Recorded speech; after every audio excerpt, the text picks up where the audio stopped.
Well, here with me to talk through what's happening in Ukraine is the retired Air Vice Marshal Sean Bell. And Sean, let's talk about Bakhmut. An awful lot of fighting going on there, a lot of focus on this town. Why are the Russians putting so much into this particular town, do you think? Yeah, it's a great question because the Russians are clearly focused on taking the whole of the Donetsk region, but Bakhmut is a relatively insignificant town from a military perspective, yet the Russians seem to be expending an awful lot of effort trying to take it. Part of the answer lies in the fact that the Wagner group, the mercenary group, are the lead for that operation in that area. There's about 50,000 troops, 10,000 of their sort of contractors, 40,000 convicts there. They've also not short of arms because they've just had an assignment of arms from North Korea, probably artillery shells. But despite all this men and material, they're still making very slow progress and huge casualties.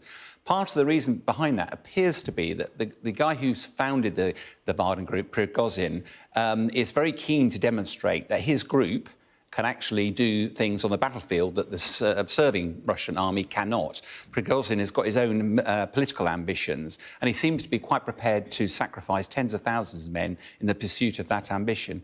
On a slightly lighter note, Admiral Kuznetsov, which is the Russian aircraft carrier, it's the only one they've got, that went in to have some work done about 5 years ago. But in 2018, the dry dock that it was mounted in, which is the biggest Russia has, sank.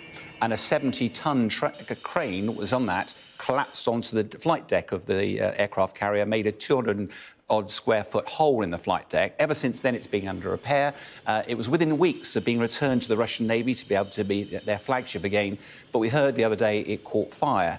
And we're not quite sure the extent of the damage, but it looks quite significant. No suggestion at this stage that it's anything to do with the Ukrainians at all. But it's a really good example of the woes facing the Russian military at the moment. Indeed. And meanwhile, we've seen President Zelensky this week in Washington, meeting President Biden. What has that visit achieved, and what's it highlighted about the approach that the US is taking as opposed to the EU? Yeah, I mean, clearly President Zelensky is utterly reliant on the flow of weapons and money from the West, and the alliance of the West is really critical. Zelensky went there for a whole bundle of reasons, but actually he needs more weapons. At the start of this conflict, Ukraine was on the defensive, so they needed short-range weapons, anti-tank weapons, that sort of thing. Once they turned the tide and they started getting on the offence, they needed longer-range weapons, so the Americans provided HIMARS, a 50-mile range, so they could target behind the enemy lines.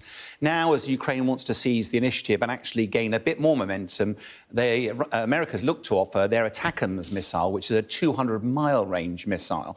The challenge of that, of course, is that there are some EU leaders that are really paranoid about how that will get used, because the danger is it could get used to target Russian military facilities, excuse me, actually in Russia itself. And, of course, that risks a grave escalation of the conflict, because if Putin alleges that Russia is under attack, the grave risk of an escalation, there's no doubt there'll be a lot of intensive diplomatic conversations going on behind the scenes at the moment. Yeah, and meanwhile, we've seen the cosy fireside scenes there between President Zelensky and President Biden. How's that been viewed in Russia? Has there been any response from President Putin? Yes, I mean, initially, President Putin was very dismissive about the Patriot missiles being launched. But of course, he called it a provocation. But the reality is that these Patriots are defensive missiles. They're designed to take out ballistic missiles, which Russia was using to target civilian population.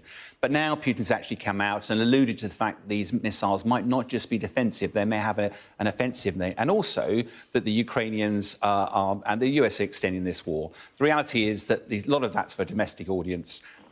We're not closing in on a deal anytime soon. OK, Sean Bell, thanks very much indeed.